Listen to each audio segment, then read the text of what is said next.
literatur ya sesuai topik penelitian yang telah ditetapkan.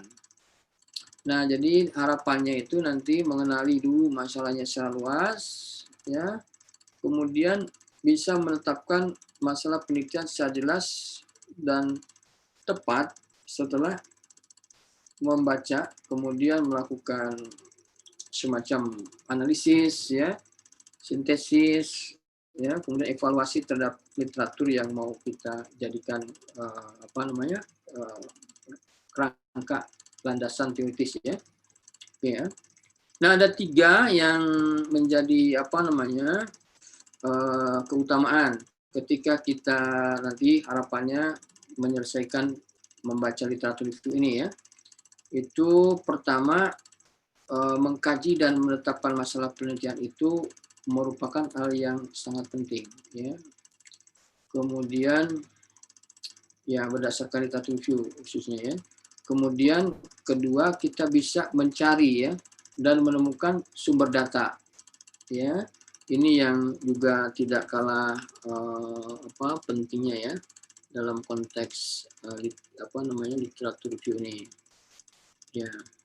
Kemudian yang ketiga, nah ini seperti yang Bapak sering sampaikan berkali-kali, ya, bahwa penelitian itu nggak ada yang dimulai dari nol, ya. Nah, biasanya karena kita deductive research, itu kita ingin membuktikan sesuatu, dan kita menggunakan apa yang disebut sebagai theoretical foundation, itu dari teori-teori yang sudah berlaku. Nih. Kemudian untuk melaksanakan penelitiannya, kita juga menggunakan penelitian terdahulu, ya, penelitian dulu. Jadi empirical evidence sebagai dasar, ya. Dan ini nanti keduanya ini kita sebut sebagai literatur review, kajian literatur review, dan menjadi modal, ya, as a base, ya, as a background, ya, for conceptual foundation. Ya, jadi ini pentingnya situ. Ya, jadi nanti kita lihat tuh semuanya more or less, ya, lebih kurang itu mengacu ke sana tuh untuk membuktikan. Jadi nggak ada fenomena di dunia ini yang tidak dijelasin nih. Ya. Dan kalaupun nanti kita mengalami ketidakpuasan, kita bisa menggunakan penelitian kita untuk membuktikan adanya hal-hal baru, ya. Oke, ya. Nah, di sini Bapak akan memberikan 2 contoh nih. Pertama yang kemarin kita diskusikan, dan kedua nanti Bapak mau bawa nih ke dalam konteks yang ya kita lakukan gitu, ya, yang bisa kita lakukan. Nah, termasuk kemarin tahun lalu, ya, maksudnya Bapak menulis tuh 3 tulisan, terus Bapak kirim ke jurnal, ya, international jurnal. Nah, kurang lebih itu mengikuti yang kita bahas ini, ya, kita bahas ini. Nah, jadi yang pertama ini kita ke yang pertumbuhan ekonomi, ya. Kita kan udah pelajari nih di economic development, ya, yang punya itu buku textbook yang dikarang oleh Todaro, ya, bahwa ketika suatu negara melakukan aktivitas ekonominya, biasanya itu ada yang disebut economic development atau pembangunan ekonomi, dan seringkali often, ya, the result of economic development in one country measured by how big is, ya, atau how high is economic growth-nya, ya. Nah, jadi ukurannya itu dia, ya. Jadi di sini kita lihat dalam kacamata pertumbuhan ekonomi. Sementara kalau kita bicara pertumbuhan ekonomi yang tadi, ya, yang tinggi, high or big tadi, ya, kemudian stabil lagi, ya, seperti yang terjadi pada waktu kita di eranya Pak Harto, ya, ekonomi Orde Baru tuh. 30 years, ya, itu selama 30 tahun, our economic growth, ya, itu stable, ya, more or less on average 6.7%, ya. Nah, ini memberikan dampak positif, ya, directly or indirectly, ya. Kalau menurut teorinya Sumitro ya, pertumbuhan ekonomi selama 30 tahun dengan tingkat pertumbuhan 7% ini, itu meningkatkan kesejahteraan masyarakatnya menjadi 2 kali lipat. Jadi apa namanya, tingkat pengangguran ya itu menurun, kemiskinan rate juga angka kemiskinan ya menurun, terus laju inflasinya juga rendah gitu ya, yang gini. Jadi ini yang kenapa menjadi penting nih pertumbuhan ekonomi. Nah, yang ketiga nih, pertumbuhan ekonomi ini juga memberikan stimulan ya pada aktivitas bisnis dan sosial dari masyarakat. Nah, tetapi ini tidak bisa dilepaskan dari what we call as government policy ya.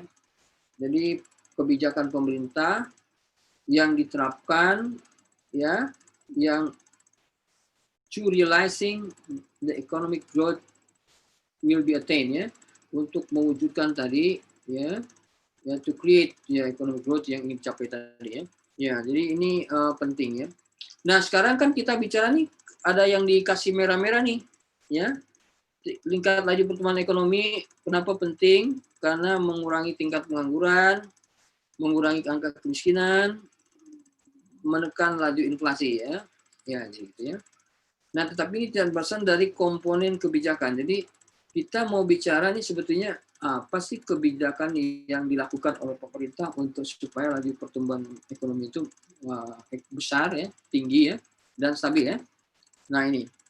Nah di sini kita udah masuk nih ya ke tadi pertanyaan what kind of policy ya that government implementing ya to influence ya our economic growth. Nah, jadi ada teorinya nih, ada international trade policy ya, ada industrial policy dan banyak lagi yang lain ya, banyak lagi yang lain nih, gitu ya. Nah, kemarin mungkin kita sudah diskusi ya waktu economic convergence tuh ya, economic convergence. Ada pendapat dari Moses Abramovich ya, yang mengatakan bahwa economic convergence itu enggak selalu terjadi ya pada negara-negara miskin atau negara-negara yang sedang berkembang ya, emerging market, emerging economies itu, tapi dia ada masalah sosial capacity ya. Social capacity-nya ini yang mempengaruhi sebagai endogenous variable yang mempengaruhi itu. Nah, jadi salah satu dari salah satu yang diusulkan oleh dia nih 3 hal tadi ya. Pertama teknologi ya kan? Ada nggak teknologi baru diterapkan? Kedua, ada nggak foreign direct investment masuk? Ya. Ketiga, ada nggak dia penetrasi ke international trade ini? Ya. Nah, jadi ketika kita pilih, misalnya yang merah ini ya, we select the red one ya. Wah, saya mau fokus nih ke kebijakan perdagangan nasional nih. Sejauh mana kebijakan perdagangan internasional ini itu mempengaruhi pertumbuhan ekonomi kita. Nah, masuklah kita ya ke kebijakan perdagangan internasional ya. Ya. Nah, terus kita mengelaborasi nih memang pada tahun-tahun setelah pengambil alihan dari Presiden Soekarno ya, tahun 66, Indonesia yang tadinya inward looking sampai tahun 70-an ya, itu udah mulai tadinya industri yang berbasis impor ya. Substitusi, industri yang berbasis substitusi, mengurangi impor. Nah, kemudian ketika udah mulai kuat Indonesia dengan industrinya, dia mulai ke outward looking ya. Sejak tahun 80 di sini ya, tahun 80 nih. Nah, sehingga di sini kita lihat ya, fokus kita nih ke perdagangan internasional ya. Nah, kemudian yang namanya causal effect relationship itu nggak bisa satu ya. Karena di dalam kenyataannya yang mempengaruhi pertumbuhan ekonomi itu bukan hanya kebijakan perdagangan internasional. Mungkin ada faktor-faktor lain ya. Nah, kalau kita mau bicara lebih fokus lagi, faktor yang utama misalnya, kita lihat nih, apakah ada internal faktor atau external faktor ya. Nah, kita pilihlah di sini yang di luar kebijakan tadi ya, yang beri kontribusi positif terhadap pertumbuhan ekonomi. baik langsung maupun tidak langsung seperti yang di Moses Abramovich katakan ya. Jadi di sini pilihan penelitian itu ke foreign direct investment salah satunya ya. Gitu ya. Jadi mudah-mudahan ini ketangkep ya. Jadi ketika kita berbicara pertumbuhan ekonomi, kita berbicara manfaat dari pertumbuhan ekonomi, kemudian kita masuk ke semua itu tidak terlepas dari kebijakan. Nah, kebijakan pun nanti mau kita pilih, ya. Karena biasanya yang namanya penelitian itu kita nggak bisa terlalu luas ya, karena we are limited by time and space ya, gitu ya. Ya, ada pertanyaan nggak sampai sini nih? Berkaitan dengan ini, dengan topik bahasan mengenai literatur review. Ya. Oke. Ada pertanyaan? Belum ada?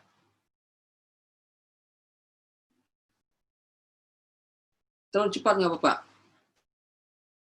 Hah? Enggak, Pak. Enggak ya, oke ya. Jadi kita lanjut aja ya. Nggak ada pertanyaan ya. Nah, yang berikutnya nih. Yang berikutnya kita akhirnya firm ya, yakin nih. Ya, very confident that I want to select the topic ya, hubungan perdagangan internasional dan FDI terhadap pertumbuhan ekonomi. Nah, masalahnya kita harus lihat nih,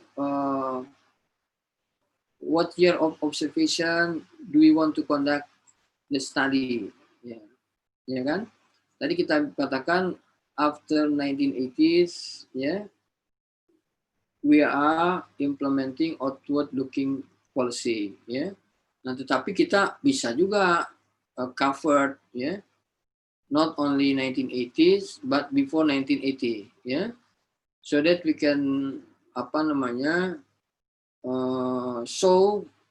tunjukkan nih bahwa memang setelah ada kebijakan FDI, hubungan perdagangan internasional, dia pakai dummy ya, angka 1 kalau 80 sampai dengan 2018, 0 kalau dia dari 1979 sampai 1966 misalnya. Kita bisa lihat nanti si pengaruh dari adanya kebijakan outward looking strategy ini, oh ini memang berpengaruh atau enggaknya gitu ya. Ya, itu maksudnya ya. Jadi bisa aja cover board ya, atau bisa aja hanya 1980 ke sini ya, gitu ya.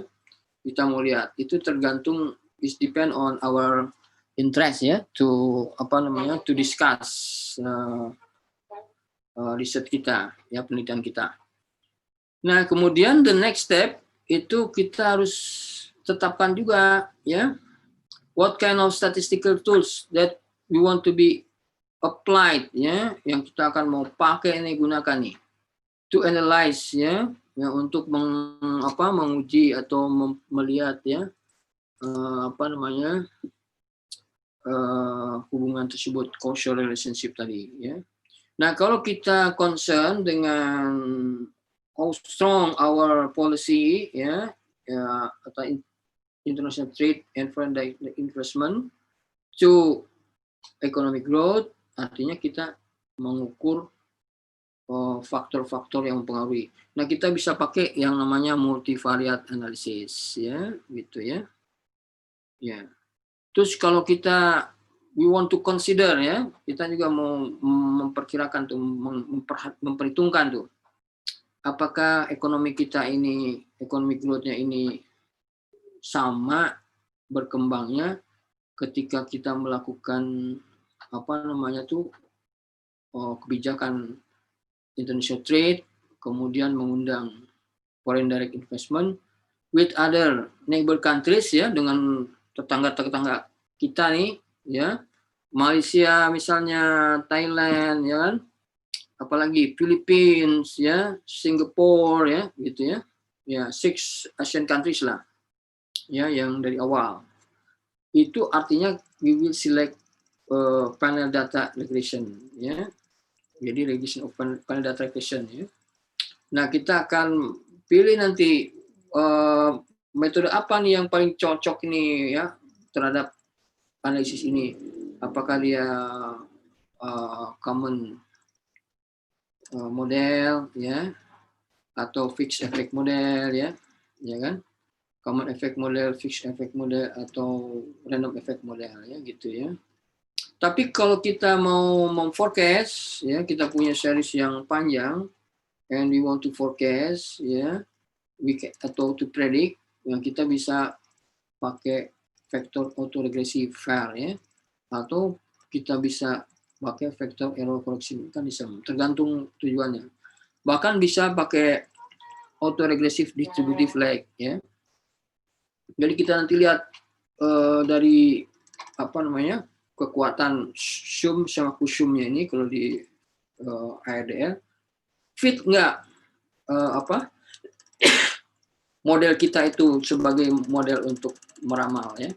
Nah jadi apa yang Bapak sampaikan ini mungkin belum didapat nih analisis statistiknya nih, statistical tools, tapi paling tidak memberikan satu gambaran ya. Oh kalau gitu saya pas nanti pelajaran multivariate analysis ya, regression panel data, saya harus pelajari baik-baik nih ya. Kemudian statistical programnya seperti apa ya, dan lain sebagainya ya, statistical programnya ya, dan lain sebagainya tuh untuk kita bisa mengexercise ya gitu ya. Jadi ini gambaran-gambaran nih, tetapi yang penting tadi ya bahwa suatu penelitian itu tidak akan pernah lepas ya dari literatur review ya, dan literatur review ini memperkuat kita, mengarahkan tuh. Nah di sini kita lihat nih ya misalnya, ya setelah itu baru kita masuk ke data ya, mencari dan menemukan sumber data. Nah jadi kalau kita bicara data ekspor ya, itu kita bisa pilih ya, bisa dari Badan Pusat Statistik ya, kita bisa bulanan, quarterly, yearly, bahkan di BPS ini bisa ke kode HS ya, yang spesifik ya, komponen-komponennya ya, misalnya kita mau lihat apa ya. Kemudian bisa dari Kementerian Perdagangan, kalau kita mau perbandingan antar negara bisa pakai World Bank data ya, bisa pakai International Financial Statistics data, nanti variabel-variabel apa aja itu ada ya. Jadi ini open source ya, bisa kita download ya, kita pakai ya, seperti juga ya. Pokoknya data tuh udah ada ya, semuanya udah ada. Kemudian kalau kita bicara foreign direct investment, bisa kita bicara realisasi per tahun ya, per kuartal dari data Badan Koordinasi Penanaman Modal nih, BKPM ya. Atau bisa juga kita pakai data UN ya, commercial and trade ya. Ya kontrak ya. Ya oke ya. Jadi ini data ya. Dan ini kita bicara literatur review. Sebentar ya.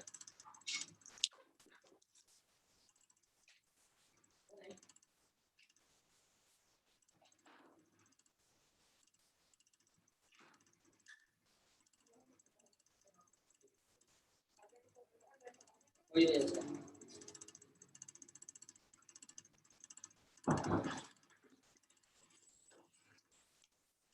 Ya, jadi sampai mana tadi ya? Analisis kajian literatur ya.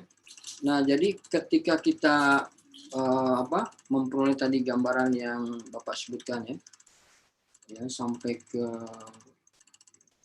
topik masalah. Ini sebetulnya kita berdasarkan satu kajian literatur ya. Jadi misalnya kalau kita gunakan textbook ya, buku teks utama itu di ekonomi makro ya. Nah, ekonomi makro itu kita bicara bukunya Menkyu ya nanti.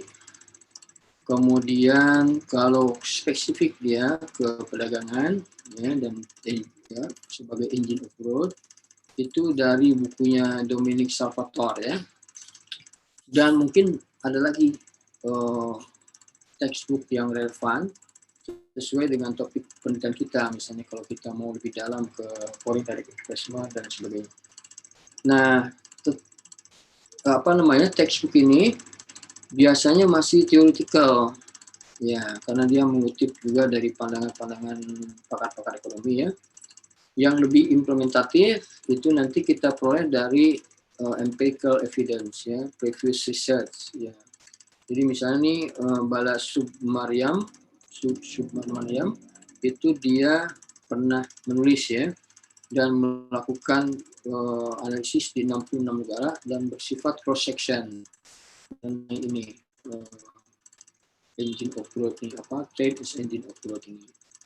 Nah, kalau misalnya kita bicara secara umum ya, sekarang ini di jurnal internasional ya, kalau kita mau menulis ya yang harapannya itu bisa di-share di kalangan yang lebih luas, itu dia butuh 25 tuh minimal tuh ya. Publish and unpublished jurnal articles dalam buku ya gitu. Boleh aja kita pakai unpublished ya. Itu ya misalnya tesis ya yang ada di perpustakaan university ya. Jadi referensi ini published and unpublished, sorry, ulang unpublished-nya ya. Ya. Nah, ini yang berkaitan dengan bagian pertama nih. Jadi kita mulai dari yang kemarin dibahas ya. Ada bisa economic convergence, bisa ada current account deficit, ada bisa economic growth, ada bisa macam-macam ya. Ada pertanyaan nggak sampai sini nih? Ya, jadi ini masih itu ya, sainsnya nih, masih sainsnya. Dan ketika kita berbicara yang ini Bapak kasih contohnya yang ini, yang secondary data ya, bukan primary data ya. Jadi, data-data yang sudah tersedia biasanya. Oke, ada pertanyaan nggak? Sampai di sini, is there any question on the first example of how to write literature review? Nggak ada ya? Pas ya? Masih bisa ya? Izin Pak. Ya. Mau tanya untuk ini Pak, mau tanya untuk nanti aturan penulisannya itu kita mengikuti apa ya Pak? Kajian literaturnya untuk menulis di bibliografinya. Oke, jadi di referensi ya, di bibliografi ya, itu ada APA namanya. Nanti Bapak kirimin deh ya. Jadi dia pakai dulu nama, ya, nama belakang dari penulisnya, kemudian tahun penerbitan, ya, kemudian judul dari papernya, kemudian nanti kalau dia di jurnal tulis jurnalnya, nomornya ya, nomor volumenya dan sebagainya, baru nanti penerbitnya ya. Nanti ada contohnya mungkin di yang berikutnya. Di contoh berikutnya nanti sebentar lagi. Ya, terima kasih Pak. Ya. Ya. Ada lagi yang lain mau ditanyakan? Belum. Oke, kita lanjut ya. Kita masih punya waktu ini, insya Allah ya. Around 20 minutes ya. Ya. Nah ini ya, jadi ini yang Bapak ya dan kolega Bapak ini tulis ya tahun lalu ya, 2019 ya. Tulis tahun 2019, diterbitkan tahun 2019 ya di salah satu jurnal ya internasional. Dan sini ada tulisannya ini Q3 ya, artinya ketika bicara dia jurnal internasional yang yang dijadikan acuan nih untuk dirujuk. Ini ada Q1 itu paling tinggi ya, Q1 nih. Jadi tingkat competitiveness-nya itu untuk masuk Q1 sulit ya. Terus ada Q2 dan ada Q3 nih. Kalau Q3 ini syarat nih, salah satu syarat ya untuk dia bisa naik kepangkatannya nih. Kalau misalnya di sini Bapak kan lektor kepala ya, associate professor ya. Nah ini seorang lektor kepala nih ya, untuk naik jadi guru besar ya, pangkatnya ini salah satunya harus ada jurnal yang terbit di Q1 dan penulis pertama ya. Nah gitu ya. Jadi ini aturan-aturan di kementerian ya. Tapi forget it ya, about that ya. Nah yang penting ini kita nanti bicara nih ya. Ketika kita masuk ke shadow economy and loss of potential taxes in Indonesia nih ya. Nah ini kita bisa pakai satu data ya, empirical study namanya, empirical study, data empirisnya itu, studi empiris, itu tahun 90 sampai 2018 ya, jadi gitu ya. Nah ini mudah-mudahan nggak kebaca ya. nggak kebaca ya. Jadi nggak kebaca ya, nggak kebaca tuh. Ya nggak kebaca ya.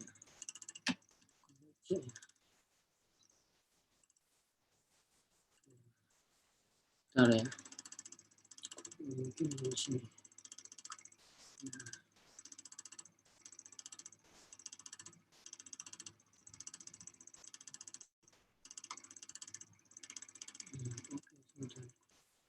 Ya, jadi ini ke tulisannya ini di apa namanya, diwarnai oleh concern kita nih, concernnya ini ke ini. Jadi ya, ada pertanyaan? Nggak ada? Belum ada ya? Nah, jadi shadow economy ya, mungkin saudara pernah dengar nggak shadow economy ini atau underground economy? Belum, Pak. Belum pernah ya. Jadi ke shadow economy ini atau ekonomi bayangan atau underground economy atau ekonomi bawah tanah ini satu kegiatan ekonomi yang enggak terpotret nih oleh Badan Pusat Statistik ya atau any statistical organization di any country.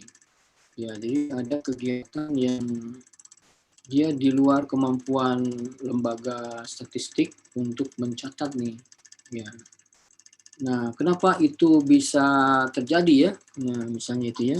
Jadi the presence of shadow economy itu ada di mana-mana, di Amerika Serikat, di Eropa ya, di Indonesia juga gitu ya. Jadi kehadiran shadow economy ini bukan sesuatu yang buruk mungkin karena ada di mana-mana nih ya. Bagi kondisi ekonomi yang tetap berjalan secara dinamis gitu ya. Tetapi di sini dikatakan ya kan. Nah, di sini dikatakan but it will result ya in large loss of state income ya. Akan mengakibatkan hilangnya pendapatan negara yang besar ya. A large loss, a big loss of state income. Kemudian bukannya itu also a serious violation of labor regulation. Jadi ada semacam pelanggaran peraturan ketenagakerjaan. Jadi misalnya tuh sebetulnya kan kalau aktivitas ekonomi naik tuh ya itu diakibatkan bisa oleh modal, bisa diakibatkan oleh human resource ya. Nah, di beberapa negara ini ada yang petugas perusahaannya itu dia tidak memasukkan tenaga kerja nih, dia di bawah tangan aja. Kenapa? Supaya dia nggak dipotong nih ya pajaknya dan sebagainya. Ya. Nah, jadi itu terjadi itu. Mungkin di Indonesia juga terjadi gitu ya. Dan memang terjadi gitu ya. Nah, jadi ketika kita berbicara, wah ini ada peluang sebetulnya kalau kita mau meningkatkan pendapatan pajak, itu harus kita ukur dong. Sebetulnya real nggak sih ekonomi kita yang dihitung-hitung sama BPS ini? Ya. Nah, ini real atau tidaknya ini bisa dilakukan studinya nih. Ya, jadi studi ini bertujuan nih untuk mengkaji nih apakah shadow economy di Indonesia itu seperti apa ya dan berapa besar hilangnya potensi di sini ya. Iya. Jadi this study aims to examine ya the shadow economy in Indonesia and the potential loss ya. Kemungkinan hilangnya tax revenue ya dengan menggunakan money demand approach. Ya. Ketika kita berbicara money demand approach, ini kita bicara itu tadi teori yang ada di makroekonomi. Nanti saudara bisa pelajari itu. Ya, berdasarkan pakai data apa nih kita kan pertanyaan itu ya, based on empirical data from 1992 dari 2018. Jadi alasan bisa aja dari 80, we can use it in 1980. But what we want to review ya or to examine in this study itu 1990 sampai 2018. Kenapa dia 1990? Karena ekonomi kita di tahun 1990 itu udah lumayan industrialisasinya, lumayan juga ekspornya gitu ya. Ya. Nah, jadi di sini the measurement of the shadow economy is carried out ya in 3 stage. Ya, jadi diestimasi dulu nih akan dilakukan 2 stage ya. Pertama, dia mengestimasi shadow ekonominya dengan menggunakan econometric model ya. Ya, of the aggregate equation ya, di situ persamaan agregat permintaan uang. Kedua, menghitung besaran nilai shadow ekonomi. Nah, jadi sana kita nanti bisa tahu gitu ya. Ya. Nah, jadi di sini kita lihat nih variabel kunci yang digunakan kalau dalam resumen di sini ya, karena ini diterimanya di jurnal di Amerika Latin ya. Itu pakai bahasa ini sebetulnya bahasa Spanyol ya.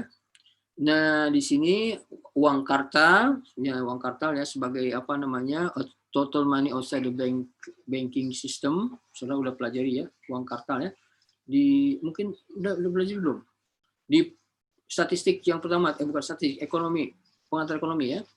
Kemudian annual inflation rate ya, perbandingan pajak to GDP ya. Kemudian M2 broad money ya. Jadi ini kurang lebih itu ya. Tujuannya ya. Nah, ini itunya ya, majalahnya tuh. Ya. Majalahnya dan ininya tadi yang udah diceritain abstraknya ya. Nah, kemudian ini ya, kita masuk ke introduction. Jadi introduction ini penting ya. Jadi the first paragraph dari paper itu the most important thing ya untuk si pembaca tuh lanjut atau enggak gitu ya. Dan satu kemarin ada pertanyaan kalau nggak salah tadi di kelas ini apa? Bagaimana kita bisa meyakinkan orang bahwa kita novelty gitu ya.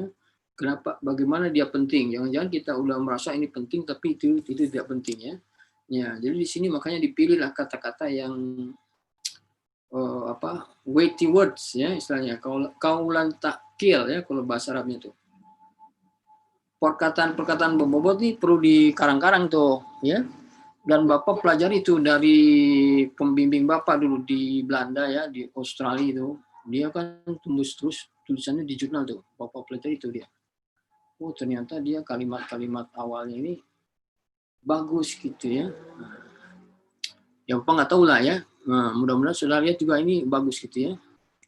Nah, jadi di sini kita harus bisa meyakinkan orang bahwa ada aktivitas ekonomi yang tersembunyi ya, kemudian tertutup dan tidak bisa dicatat atau dimonitor oleh statistik official ya. Ya, dan ini merupakan karakteristik yang karakteristik yang utama ya, alamiah utama dari shadow economy ini ya. Major natural characteristic of the shadow economy.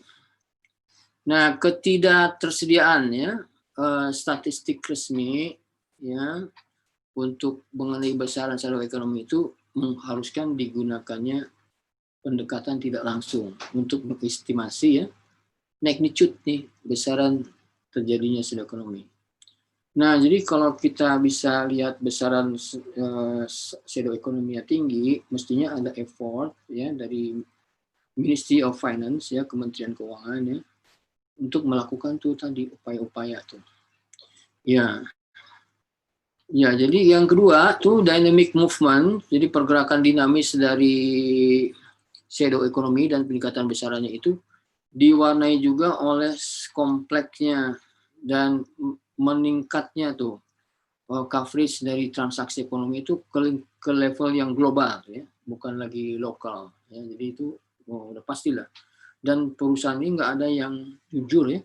Ya, they try to reduce the tax ya tadi ya, itu dia. Banyak perusahaan-perusahaan yang nggak jujur. Nah, sehingga di sini shadow economy itu merupakan apa namanya di sini, shadow economy is primarily illegal ya. Satu tindakan yang di sini ilegal ya, jadi melawan hukum. Kemudian hidden ya, aktivitas yang tersembunyi pada perusahaan-perusahaan atau berbagai macam pelaku ekonomi ya, gitu ya, pelaku ekonomi ini ya. Apa yang mereka lakukan tadi hidden tadi ya, ya bentuk penghindaran pajak, avoidance of tax payments, illicit trade, ya, perdagangan terlarang, atau harga di bawah tangan tuh, ya, banyak sekali nih, ya, ini dia, ya. Ya, jadi these economic activities different from the grey market, ya, in the form of distribution of illegal goods and others on the official distribution network. Nah, itu, ya, jadi di sini di pendahuluan ini kita jelaskan juga nih apa sih yang mau kita pakai dan sebagainya. Nah, semuanya ini jadi the study uses the money demand approach, ya, itu disebutkan tahun berapa dan berapanya, ya. Nah, kemudian kita sebutkan juga nih dari mana sebetulnya the money demand approach was originally, ya, proposed, ya, gitu ya. Nah, jadi kita harus fair nih, ya. Jadi memang udah ada gitu ya. Ya, dan itu di redefine, applied oleh Tanzi, ya. Nah, diaplikasikan tuh di Amerika, ya, di United States, ya. Kemudian itu ya di Amerika, ya. Jadi itu dia, ya, ya itu ya di Amerika, ya. Dan di sini kita membuat apa nih, lupa dulu nih. Ya, ilegal tersembunyi, kemudian perkiraan besaran saldo ekonomi itu sangat penting, ya, di Indonesia ini. Indonesia need a condition of fiscal independence, ya. Jadi kenapa kita estimate of the size of the state economy and potential tax loss is very important. Jadi for Indonesia, ya, sebagai negara yang sedang berkembang, di mana kita membutuhkan kondisi fiskal independence yang kuat, ya, untuk pemerintah bisa membelanjakan dan menghindari utang, ya. Jadi ada tugas pemerintah itu kan ada 3 tuh, ya. Jadi dia memberikan pelayanan, ya, dengan budgetnya ini, ya, pelayanan yang bersifat basic, ya, terhadap masyarakat, education, health services, public facilities nih kayak jalan, ya, dan lain sebagainya, public transportation. Kemudian dia memberikan semacam keadilan, ya, ya, keadilan terhadap orang yang tidak apa namanya less fortunate, ya. Jadi di sini subsidi diberikan nih, ya. Kemudian apalagi yang diberikan kepada orang-orang yang tidak mampu. Yang ketiga dia mengembangkan ini aktivitas ekonomi, ya, gitu ya. Ya. Yang ketiga itu tugasnya. Nah, semuanya ini dibiayai oleh yang namanya fiskal, ya, pajak tuh. Bisa dibayangkan kalau pajaknya berkurang karena ada orang-orang yang tadi apa namanya berbuat nggak jujur nih, ya, ya gitu ya. Nah, jadi ini semuanya ini nanti semua ini, ya, ya ini berakhir bukan berakhir, ya, di apa harus ditunjang oleh literatur review, ya. Ya, jadi pertama literatur review itu harus kita tunjukkan bagaimana shadow economy itu diukur, ya. Ya, measuring effort, upaya-upaya nih. Ya. Nah, jadi kembali lagi kalau kita bicara shadow economy, or it measuring ini, tadi ada Tanzi di Bapak sebut, ya. Ada lagi yang namanya pakarnya, ya, di bidang apa shadow economy ini, itu adalah Schneider. Ya, Schneider sampai sekarang nih usianya 70 tahun, ya. Dia guru besar di Amerika Serikat, asli Jerman, ya. Dan dia yang paling banyak dia menulis dan mendevelop mengenai ini, ya. Mengenai ini. Ya. Ya, jadi ini ada direct approach, ya, di sini di dalam apa namanya kajian analisis ini, ya. Dan ada indirect approach, ya, yang jadi kita pilih ini indirect, ya.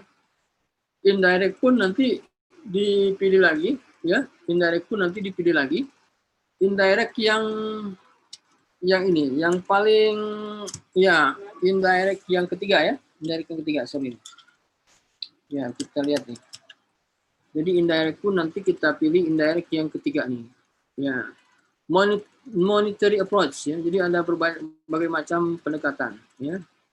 Ya, jadi itu yang kita buat, ya, dan kemudian disebutkan previous research, ya. Termasuk misalnya ini tadi, ya, Tanzi, kemudian ada file, ya. Yang paling banyak itu nanti tadi Schneider ya. Nah, terus di Indonesia udah pernah ada, termasuk bukan udah pernah ada banyak ya, termasuk teman Bapak tuh. Mungkin saudara pernah diajar oleh Pak Sasmito Wibowo ya, statistik distribusi dan jasa atau statistik apa ya, produksi. Ya, Pak Sasmito ini 7 tahun dia sekolah di United States, nih ngambil S3. Nah, tesis S3-nya ini disertasinya mengenai sosial ekonomi. Ya. Nah, tapi sekarang karena ada Evius, ada Gretel, ada whatever ya, data juga tersedia ya, itu bisa lebih pendek ya. Ya. Dan Pak Sasmito itu dia jurnalnya itu dimuat di India ya, tahun 2005 nih dengan pembimbingnya, Profesor Sharma. Ya, selain Pak Sasmito ini ada juga Panjaitan, ada dari UI ya, ada juga siapa di sini? Taryanto ya, gitu ya, dari Kementerian Keuangan nih 2014 ya. Nah, jadi ini bisa ya. Jadi walaupun udah di apa?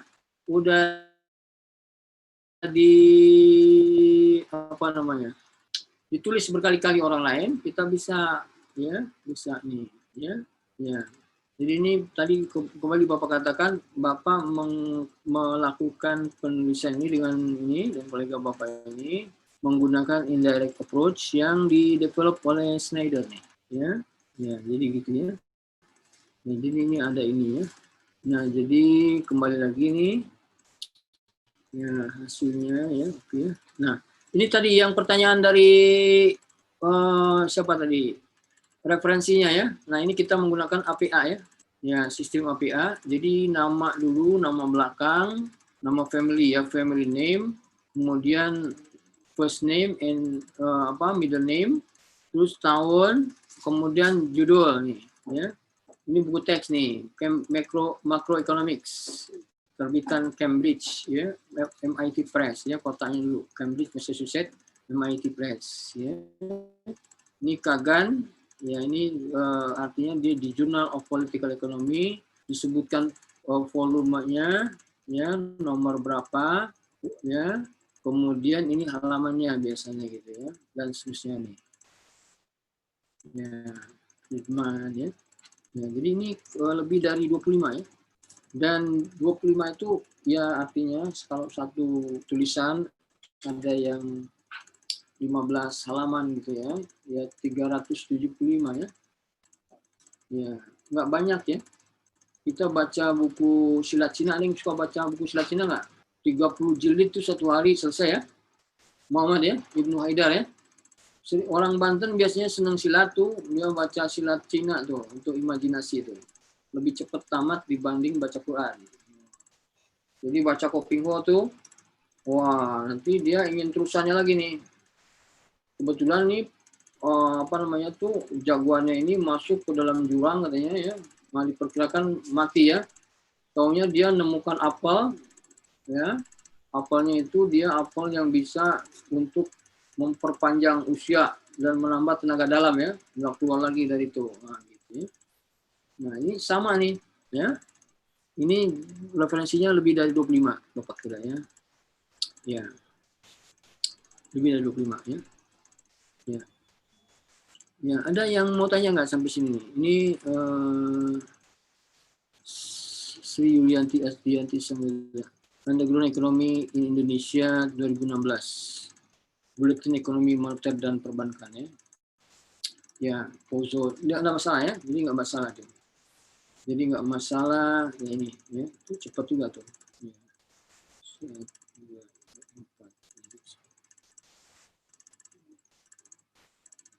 Oke ya, ada yang bertanya nggak nih sampai sini? Jadi ada dua contoh nih, kayaknya Bapak kelamaan juga ya. Dua contoh ya tadi ya, mudah-mudahan ini memberikan gambaran ya. Dan kalau nanti saudara bisa tadi ya, misalkan memang mungkin bahasa Indonesia nggak apa-apa deh ya, nggak apa-apa ya. Tapi nanti kita bisa itu. Referensi-referensi bahasa Indonesia bagusnya. Ya. Ya. Ada pertanyaan nggak sampai sini nih? Ya. Salma, ada yang mau ditanyakan Salma? Nur Afni ada? Ibnu Haidar. Dari saya enggak, Pak. Gimana? Dari saya enggak. Belum ya? Belum. Nggak ada. Belum ya? Mudah-mudahan nggak bosan ya. Nah, jadi ini kita masuk ke sainsnya ya. Sainsnya. Jadi bagaimana penelitian itu nanti mengembangkan ilmu pengetahuan. Ya. Mengembangkan ilmu pengetahuan. Ya. Ya, walaupun ilmu pengetahuan manusia ini kecil ya, sedikit sekali nih. Ya, sedikit sekali. Tetapi sedikit sekali ini dia udah luar biasa nih. Kalau kita bicara misalnya nih, kan ini Bapak nulis dalam bahasa Inggris misalnya. Ya kan? Ini bisa dipercepat tulisan kita nih. Kalau kita berpikir menulisnya pakai bahasa Inggris bisa ya. Nah, tapi kalau misalnya kita diskusi dengan kan menulis itu bisa 2 orang 3 orang ya. Nah, bisa ditulis dulu dalam bahasa Indonesia. Nanti kalau udah firm dalam bahasa Indonesia, kita bisa pakai Google Translation. Dimasukkan aja si tulisan kita ini ke dalam Google Translation ya. Dia bisa Inggris, Indonesia, Inggris. Ya, Bapak cek tuh ya. Ternyata the meaning is more or less ya. Itu sesuai dengan yang kita harapkan. Cuman kita edit lagi dengan gaya bahasa kita. Cepat ya. Bahkan Bapak coba nih, kita masukin nih, misalnya hadis ya. Dalam bahasa Indonesia ya. Kita translate ke Arab. Bisa tuh. Nanti dia keluar tulisan Arabnya. Keluar lagi Latin dalam Arabnya.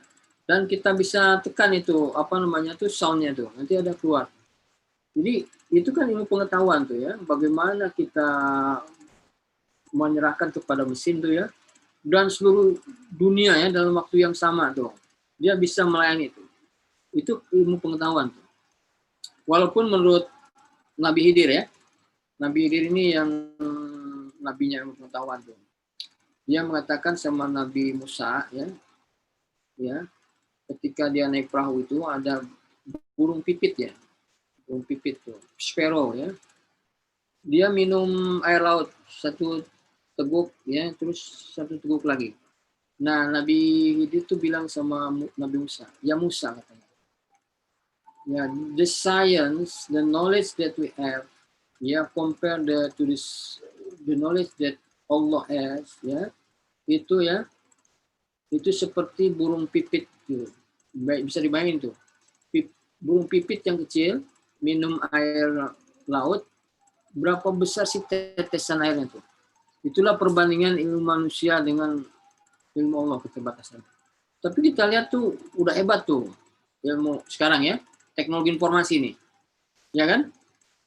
Bagaimana tuh Google Map bisa melayani Muhammad Ibnu Aidil pada saat yang sama, Nur Afni pada saat yang sama, Salma ya, yang mau pergi kemana aja tuh.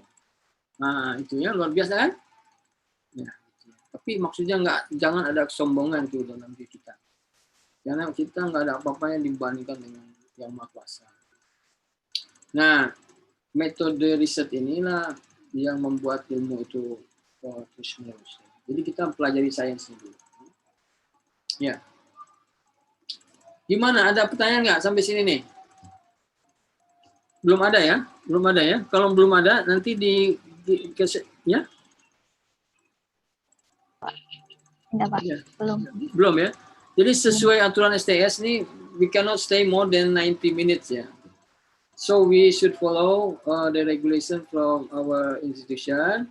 Kita udah jam 3 nih, dari mulai jam 1:30 ya. Ya, kalau nggak ada pertanyaan, I think we need to close ya, but before ya. Gimana? Izin bertanya, Pak. Oh, oke, silakan. Di soal responsi tadi kan nomor 1 contoh spesifik untuk topik penelitian. Itu maksudnya spesifik seperti apa, Pak? Judulnya saja atau sama isinya, gambarannya tuh gimana, Pak?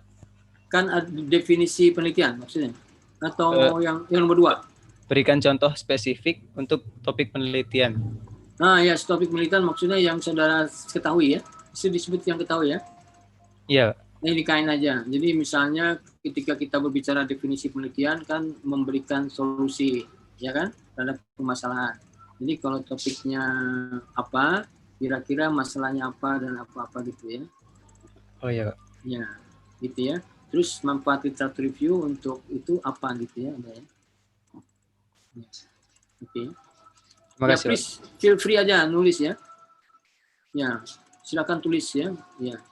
Dan upayakan tuh nulis tadi harus enjoy ya, dan harus menggunakan perasaan dan pikiran ya. Ya, karena nanti yang bertambah itu adalah ilmu kita nih semua. Ya, jangan takut salah ya. Oke. Ada yang lain? Izin bertanya, Pak. Ya. Terkait tugas kelompok itu yang buat paper, buat tulisan. Nah, Ya. itu kalau kita menggunakan sampel itu kita harus probability sampling atau boleh non probability, Pak? Ya, gini, kalau probability sampling kan ada apa tujuannya ya? We want to estimate the population, ya kan? Dan itu membutuhkan satu kriteria yang ketat ya kan?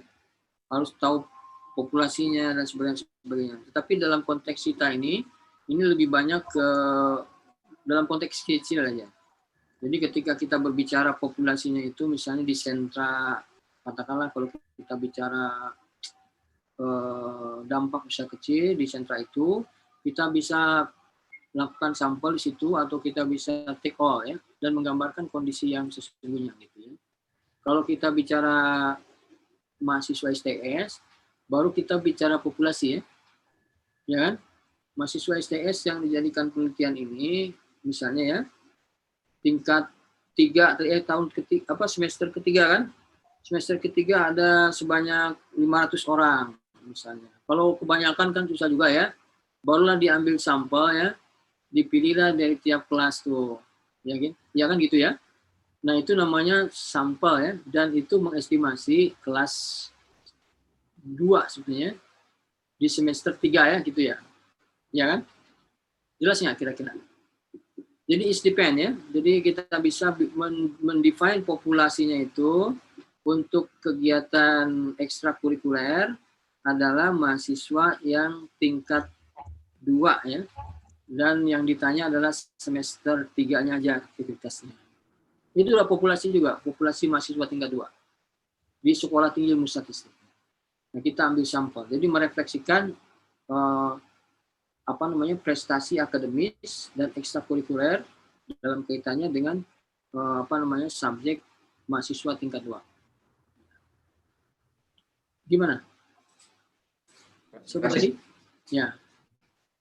Ya, setuju ya? Ya. Tapi harus milih sampelnya jangan purposif ya, karena kita mau memperkirakan di tingkat 3 nih. Sampai tingkat 2, anak tingkat 2 ya. Mahasiswa tingkat 2 ya. Begitu juga nanti pembelajaran online nih, efektivitas. Dia bisa lebih berkembang ke semuanya nih. Tingkat 2, 3, 4 ya. Efektif learning-nya ya. Ya kan? Tingkat 3 mungkin berbeda dengan tingkat 2 dan sebagainya, tapi setelah keseluruhan nanti kita menggambarkan yang ada di STS ya. Nah, jadi kita ngambil sampelnya harus pakai aja statistik ya. Tapi kalau tadi yang kembali lagi Palembang, Palu, satu lagi mana? Banten ya? Iya, Pak. Ya kan? Nah, Banten. Nah, itu sesuai dengan ini aja, lingkupnya yang ada di situ. Itu udah menggambarkan kondisi ketiganya dibandingkan ya. Bagus. Oke ya? Nggak ada lagi pertanyaan? Ya, mudah-mudahan lancar lah ya. Mudah-mudahan lancar nih. Nanti kita bisa kaya pengalaman kita nih dengan mempresentasikan dan mendengarkan paparan temannya. Bapak kira itu barangkali ya. Nah, kita kembalikan ke ketua kelas sebelum diakhiri untuk berdoa ya. Ya. Baik. Sebelum mengakhiri perkuliahan kita pada sore hari ini, marilah kita berdoa menurut agama dan kepercayaan masing-masing. Berdoa dipersilakan.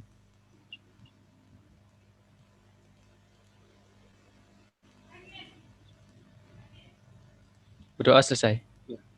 Ya, terima kasih ya. Sampai ketemu insya Allah minggu depan ya. Dan mudah-mudahan kita semua memperoleh keberkahan dari pertemuan kita secara virtual sore ini. Ya, kita ucapkan alhamdulillah rabbil alamin. Assalamualaikum warahmatullahi wabarakatuh. Bapak Alif ya. Waalaikumsalam warahmatullahi wabarakatuh. Assalamualaikum warahmatullahi wabarakatuh. Ya, Terima kasih, sama-sama Pak. ya. Pak.